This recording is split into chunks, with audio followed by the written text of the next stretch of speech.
I have always wanted to do like reading wrap-ups, but the most I read in a month is like 2 books. So I haven't really been able to make a video that's longer than like 2 minutes, or maybe 1 minute because I talk really fast sometimes. But I actually had a really good month in August, and also in July. I read 3 books in July, and I read 5 books in August, and I would like to talk about them today. Here are all of the books that I've read. As you can see, I did read one like on my iPad. I don't have the physical copy of it, so yeah.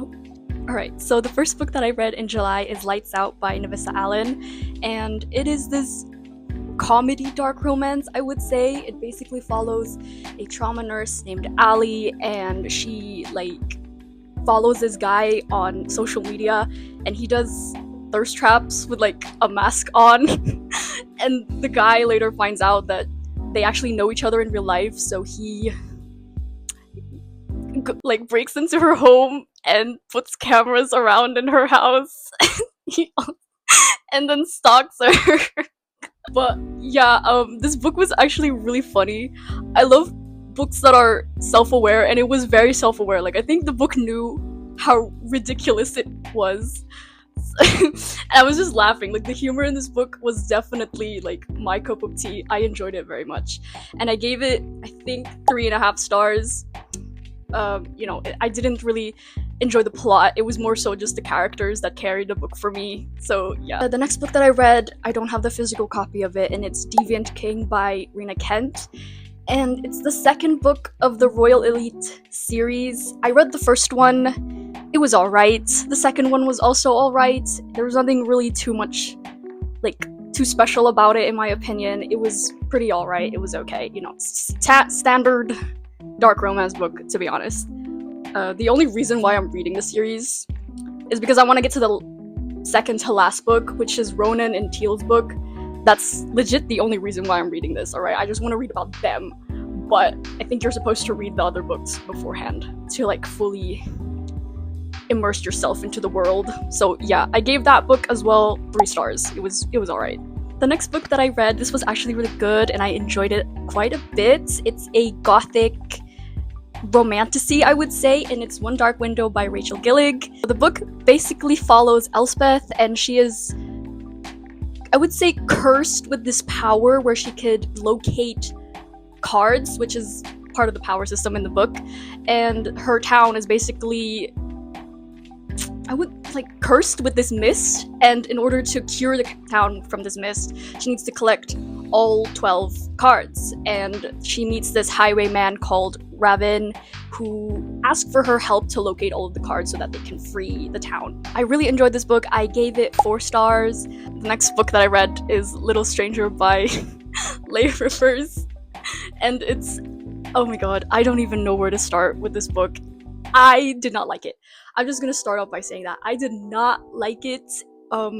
It's basically foster siblings, which, this is my fault. Okay, this is my fault. I knew before reading this book that it was foster siblings, and I know that I don't like that trope at all. Like, not even a little bit. But I was just so curious, and I wanted to know what the whole fuss was about, because I see a lot of edits of this guy. So I was like, you know what, it wouldn't hurt. I'll try it. I'll give it a try, and let's see if I actually enjoy it even a little bit. I did not. I gave it 2 stars. Never again. I also read the first 3 books of the Windy City series in July and in August. The first book of the series is called Mile High, and it follows a flight attendant and a hockey player. They basically meet on the airplane, and the hockey player is like this playboy character, and the flight attendant doesn't really give a shit about him for like the first 10 chapters. But there's obviously attraction between the two of them, and I DNF'd this book. It wasn't because I didn't like the characters or the story, I just felt like it dragged quite a bit. I mean, it's 500 pages, and I genuinely don't think that it should be 500 pages. It could have been 350 and it would have been great. But it just drags, and I got so bored at the end, and I just know that there's a 3rd act breakup somewhere. I didn't want to bother reading it. But yeah, I DNF'd it. It would have been a 3 stars if I completed it.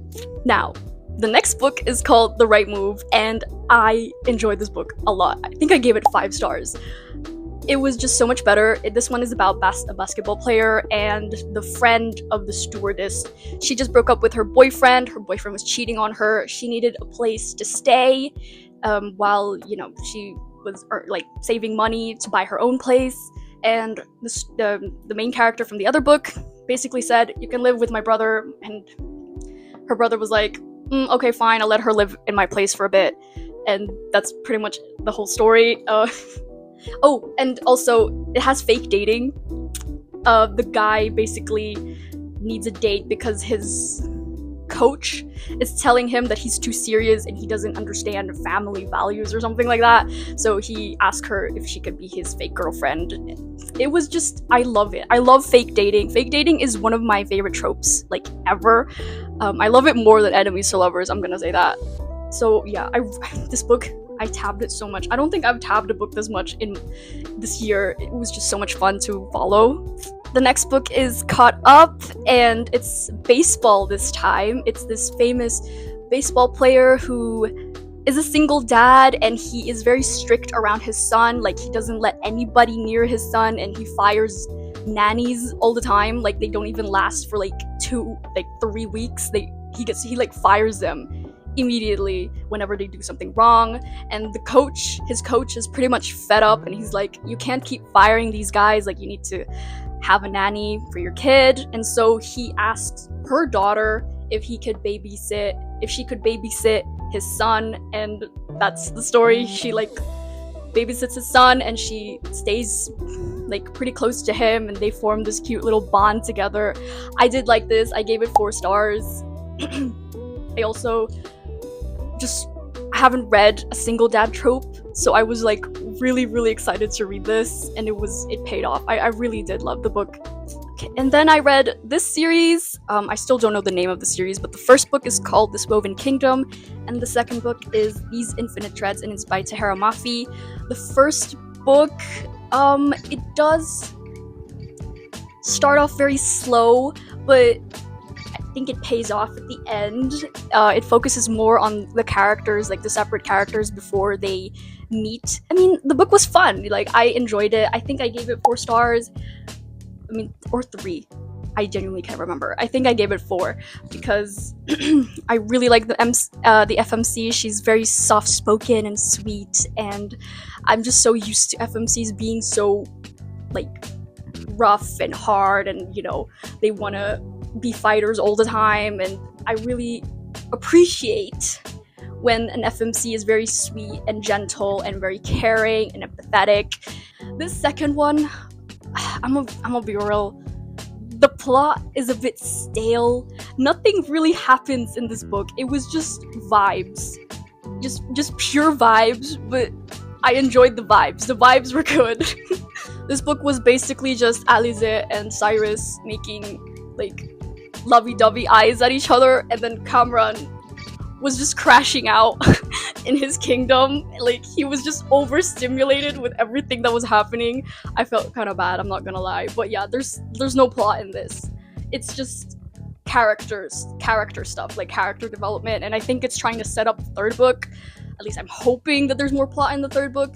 But I still gave it 4 stars because I really like the vibes. The last book that I read is We Hunt the Flame by Hafsa Faizal. I hope I'm pronouncing that right. This book follows Zafira, and she's a hunter who goes into this cursed forest to feed her people, basically, and she dresses like a man when she's doing it, so yeah, people don't know that this brave hunter is this woman. And then the other character in this, because it is a dual POV, his name is Nasir. He's basically the prince of the kingdom.